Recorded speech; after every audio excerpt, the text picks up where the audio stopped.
চলে এসেছি আজকে আবার একটা নতুন রেসিপি নিয়ে। আজকে যে রেসিপিটা নিয়ে এসেছি এটা কিন্তু ফুলকপির একটা রেসিপি। এই রেসিপিটা স্টার্টারেও ভালো যায়, আবার ডিনারেও কিন্তু ভালোই লাগবে খেতে। এটা বেশ সিম্পল রেসিপি। নমস্কার বন্ধুরা, আমি মৌমিতা চলে এসেছি আজকে আবার একটা রেসিপি নিয়ে মৌমিতা হেসেল চ্যানেলে। তো আজকে যে রেসিপিটা আমি বানাবো এটা একটা খুব সিম্পল রেসিপি, ফুলকপির রেসিপি।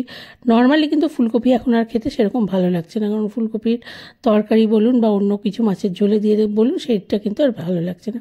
তবে একবার ফুলকপিটা সবাইকে বলবো এভাবে বানিয়ে খেয়ে দেখতে, আশা করি সবার ভালো লাগবে। প্রথমে ফুলকপিগুলোকে এই যে কেটে নিয়েছি, মিডিয়াম সাইজ করে কেটে নিয়েছি ফুলগুলোকে। এবার ভালো করে 2-3 বার জল দিয়ে ধুয়ে নেব। জল দিয়ে ধুয়ে পরিষ্কার করে নিয়ে এটাকে একটু ভাপিয়ে নিতে হবে। সেই জন্য কড়াইতে আমি জল দিয়ে দিচ্ছি। জল দিয়ে ফুলকপিগুলোকে ভাপিয়ে নিতে হবে। জল দিয়ে এর মধ্যে ফুলকপিগুলো দিয়ে দেবো আর হলুদ দেবো একটু, দিয়ে ভাপিয়ে নেব। ভাপানোর সময় আমি কোনো নুন দিচ্ছি না, কিন্তু ভাপানো হয়ে গেলে ফুলকপিগুলোকে তুলে নিয়ে ঠান্ডা করে নিতে হবে কিন্তু।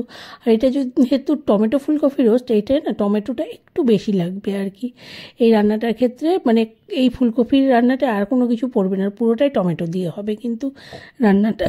এই যে দেখতে পাচ্ছেন হয়ে গেল গিয়ে ফুলকপি ভাপানো। এবার এগুলোকে আমি তুলে নিচ্ছি কিন্তু। এবার কড়াইতে সর্ষের তেল দিয়ে দিচ্ছি। তেলটাকে খুব ভালো করে গরম হতে দিতে হবে। তেলটা ভালো করে গরম হয়ে গেলে প্রথমেই এর মধ্যে দিয়ে দেবো শুকনো লঙ্কা আর জিরে ফোড়ন। ফোড়নটাকে একটু বেশি করে লাল লাল করে ভাজা হতে দিতে হবে। ফোড়নটা ভাজা হয়ে গেলে এর মধ্যে দিয়ে দেবো গোটা গরম মশলা, মানে এলাচ, লবঙ্গ আর দারচিনি ফোড়ন দিয়ে দেবো। এবার ফোড়নটাও একটু ভালো করে ভাজা হওয়ার পরে এর মধ্যে দিয়ে দিচ্ছি পেঁয়াজ কুচি। আমি একটু ছোট ছোট করে পেঁয়াজগুলো কেটে নিয়েছিলাম, সেটাকে দিয়ে দিলাম। পেঁয়াজটা দিয়ে এটাকে একটু হালকা গোল্ডেন ব্রাউন করে ভাজতে হবে। এখানে আমি দিয়েছি 2 ছোট সাইজের পেঁয়াজ কুচি, দিয়ে এটাকে ভালো করে ভেজে নিলাম। নিয়ে এর মধ্যে দিয়ে দিচ্ছি হচ্ছে ভাপিয়ে রাখা ফুলকপিগুলো। পেঁয়াজটা কিন্তু একদম ডিপ ফ্রাই হবে না, হালকা একটু গোল্ডেন ব্রাউন হবে। এবার ভাপিয়ে রাখা ফুলকপিগুলোকে দিয়ে হালকাভাবে কিন্তু একটু এটাকে মিশিয়ে দিতে হবে সব কিছুর সাথে। এই যে দিয়ে দিলাম সব ফুলকপিগুলো, দিয়ে হালকা করে এটাকে মিশিয়ে দিলাম। এই যে দেখতে পাচ্ছেন এভাবে টস করে নিতে হবে কিন্তু। নিয়ে তারপরে এর মধ্যে আরও কিছু মশলা মানে দেবো আমি এর মধ্যে। এটার মধ্যে কোনো জল পড়বে না কিন্তু, সবটা রান্নাই হবে পুরো মশলা এইসবে। যে দিয়ে দিলাম প্রথমে জিরে গুঁড়ো আর ধনে গুঁড়ো, এটা আমি জল দিয়ে গুলে দিলাম না, এমনি দিলাম, কারণ যাতে জলটা এক্সট্রা করে না যায় সেই জন্য। 1 চামচ জিরে গুঁড়ো আর 1 চামচ ধনে গুঁড়ো আর কি দিলাম। এরপরে দিয়ে দেবো আদা আর কাঁচা লঙ্কা বাটা। আমি এখানে নিয়েছিলাম 2 ইঞ্চি আদা আর 6টা কাঁচা লঙ্কা পেস্ট করে নিয়েছিলাম মিক্সিতে, সেটা দিয়ে দিলাম কিন্তু। এবার এটা দেওয়ার পরেও ভালো করে এটাকে কষাতে হবে আর কি। এখন আবারও মিশিয়ে দিতে হবে একটু হালকাভাবে, যেভাবে আমি দেখালাম আর কি সেইভাবেই হালকা করে মিশিয়ে নিতে হবে। এরপরে দিয়ে দেবো এর মধ্যে টমেটোটাকে প্রথমে কি করতে হবে, টমেটোটাকে মিক্সিতে আমি পেস্ট করে নেব কিন্তু, পুরো টমেটোটার একটা পিউরি তৈরি করে নেব। নিয়ে সেইটা দিয়ে দেবো এর মধ্যে। এই যে টমেটোটা নিয়ে নিচ্ছি আমি, পুরো মিক্সির মধ্যে দিয়ে দিলাম। এখানে বড় সাইজের আমি 4টে টমেটোকে কেটে নিয়েছি, সেইটার পেস্ট করে নিলাম পিউরিটা।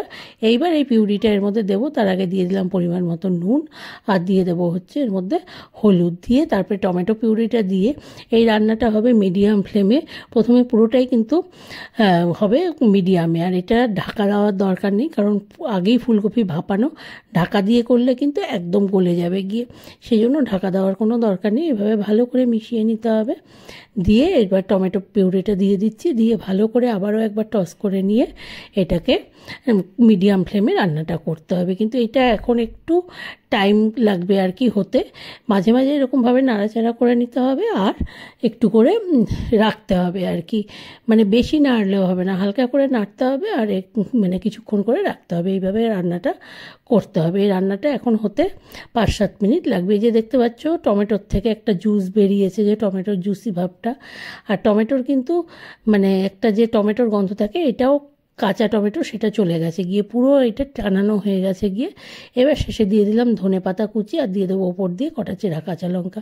আমার রান্না পুরো রেডি। এখন গ্যাস অফ করে কিছুক্ষণ রেখে দেবো এটাকে, আবারও মিশিয়ে নিয়ে তারপরে এটাকে আমি সার্ভিং বলে সার্ভ করে দেবো কিন্তু।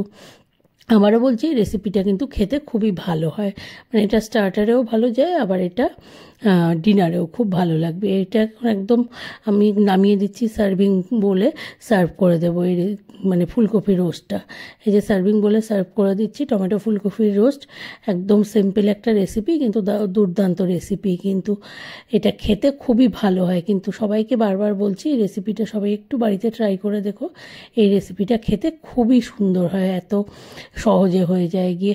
আশা করি রেসিপিটা ভালো লাগলে লাইক করবে, শেয়ার করবে, কমেন্ট করবে। চ্যানেলটাকে সবাই প্লিজ প্লিজ একটু সাবস্ক্রাইব করে নিও। সবাইকে অনেক অনেক ধন্যবাদ দেখার জন্য।